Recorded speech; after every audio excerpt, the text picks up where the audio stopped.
জানিয়ে দিব এই মাত্র পাওয়া গুরুত্বপূর্ণ আন্তর্জাতিক আপডেট সংবাদ।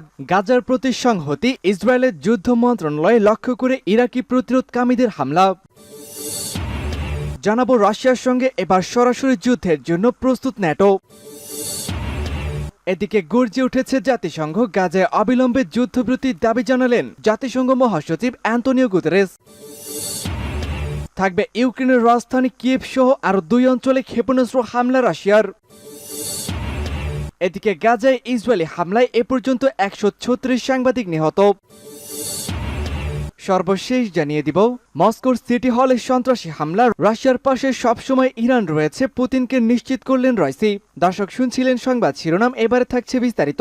তার আগে আমাদের ভিডিওটিতে একটি লাইক দিন এবং চ্যানেলটি সাবস্ক্রাইব করে পরবর্তী আপডেট সংবাদ সবার আগে পেতে আমাদের সাথেই জুড়ে থাকুন।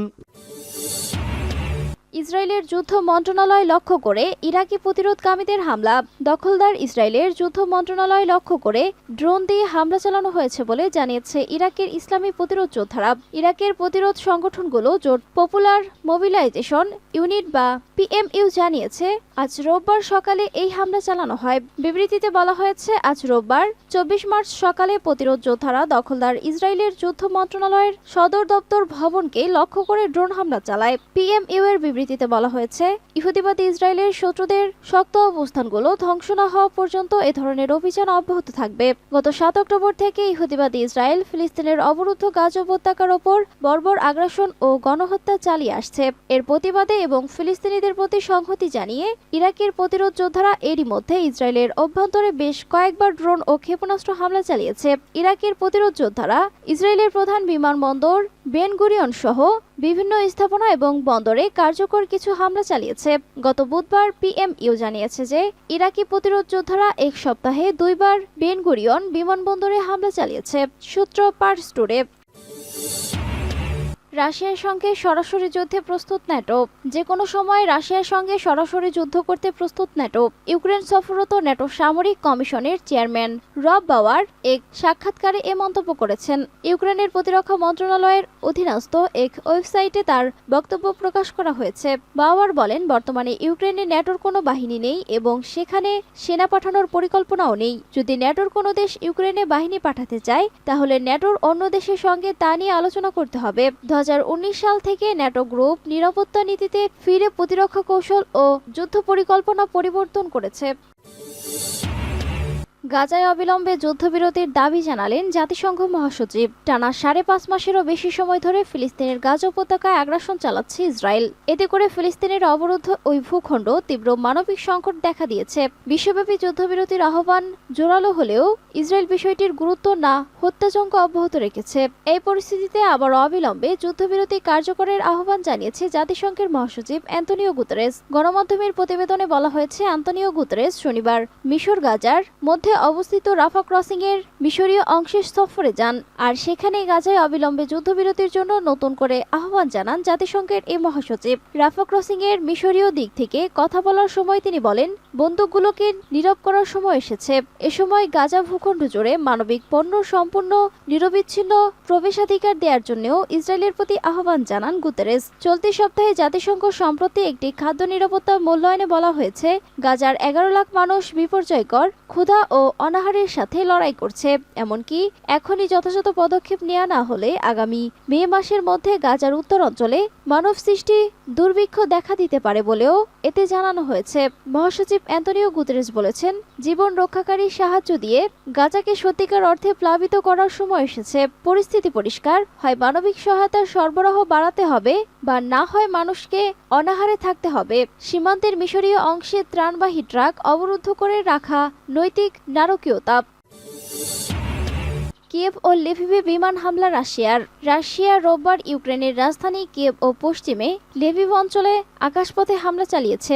ইউক্রেনের কর্মকর্তারা এই তথ্য জানিয়েছেন। রুশ হামলার জেরে সীমান্তের কাছের আকাশ সীমার নিরাপত্তা নিশ্চিতে নিজেদের যুদ্ধবিমান সক্রিয় করেছে প্রতিবেশী পোল্যান্ডের সশস্ত্র বাহিনী। কিয়েভের মেয়র ভিটালি ক্লিটস্কো মেসেজিং অ্যাপ টেলিগ্রামে বলেছেন, ইউক্রেনের বিমান প্রতিরক্ষা ব্যবস্থা রুশ হামলার প্রতিহত করতে নামার পর রাজধানীতে বেশ কয়েকটি বিস্ফোরণ হয়েছে।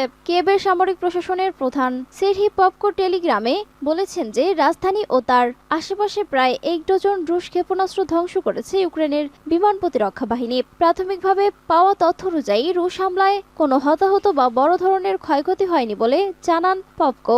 রাশিয়া কয়েকদিন ধরে ইউক্রেনে বিমান হামলা চালাচ্ছে। সদ্য সমাপ্ত রুশ প্রেসিডেন্ট নির্বাচনের সময় রাশিয়ায় দফায় দফায় হামলা চালিয়েছিল ইউক্রেন। এর প্রতিশোধ হিসেবে এখন ইউক্রেনে হামলা চালানোর কথা বলছে মস্কো।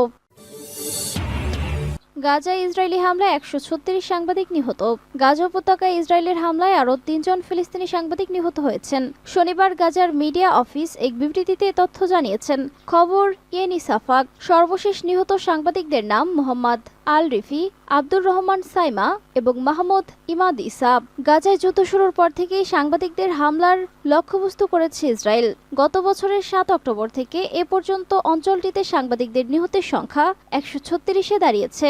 এর আগে এক বিবৃতিতে গাজার মিডিয়া অফিস জানিয়েছে, ফিলিস্তিনিদের কণ্ঠস্বর রোধ করতে, তথ্য আড়াল করতে এবং আঞ্চলিক ও আন্তর্জাতিক জনগণের কাছে তথ্য পৌঁছাতে বাধা দেওয়ার জন্য ইসরায়েল ইচ্ছাকৃতভাবে গাজায় সাংবাদিকদের হত্যা করছে। উল্লেখ্য, গত 7 অক্টোবর থেকে এ পর্যন্ত গাজায় 32,000-এরও বেশি ফিলিস্তিনি নিহত হয়েছেন, যাদের বেশিরভাগই নারী ও শিশু। এছাড়া আহত হয়েছেন 74,300 জন মানুষ। ইসরায়েলের হামলায় এই অঞ্চলের বেশিরভাগ জনসংখ্যাই অভ্যন্তরীণ বাস্তুচ্যুত হয়েছে। অবকাঠামো ক্ষতিগ্রস্ত বা ধ্বংস হয়েছে 60%। খাদ্য, বিশুদ্ধ পানি এবং ওষুধের তীব্র ঘাটতির মধ্যে আছে জনগণ। মস্কোর সিটি হলে সন্ত্রাসী হামলা, রাশিয়ার পাশে রয়েছে ইরান, পুতিনকে জানালেন রাইসি।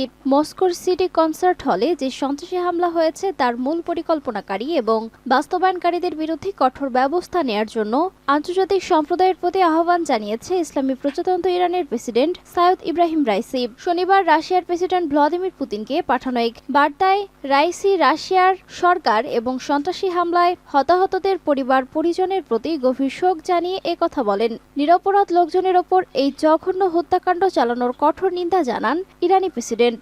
রাশিয়ার সরকার দেশের সার্বভৌমত্ব এবং জাতীয় নিরাপত্তা রক্ষার জন্য যে চেষ্টা চালিয়ে যাচ্ছে তার প্রতিও সমর্থন জানান তিনি। শুক্রবার সন্ধ্যায় রাশিয়ার রাজধানী মস্কোর উপকণ্ঠে ক্রোগাস সিটি হলে কনসার্ট চলার সময় মুখোশ পরা বন্দুকধারী সন্ত্রাসীরা গুলি চালিয়ে সেখানে বর্বর হত্যাকাণ্ড ঘটায়। এতে এ পর্যন্ত নিহতের সংখ্যা বেড়ে 133-এ দাঁড়িয়েছে। রাশিয়ায় গত 10 বছরের মধ্যে এটি সবচেয়ে বড় সন্ত্রাসী হামলা বলে বিবেচনা করা হচ্ছে। এরই মধ্যে রাশিয়ার গোয়েন্দা সংস্থা 11 ব্যক্তিকে আটক করেছে। এর মধ্যে 4 জন হামলায় সরাসরি জড়িত ছিল বলে জানানো হয়েছে। উগ্র তাকফিরি সন্ত্রাসী গোষ্ঠী দায়েশ হামলার দায়িত্ব স্বীকার করেছে। রুশ প্রেসিডেন্ট ভ্লাদিমির পুতিন এখনও এ ব্যাপারে প্রকাশ্য কোনো বক্তব্য দেননি। সূত্র পার্স টুডে।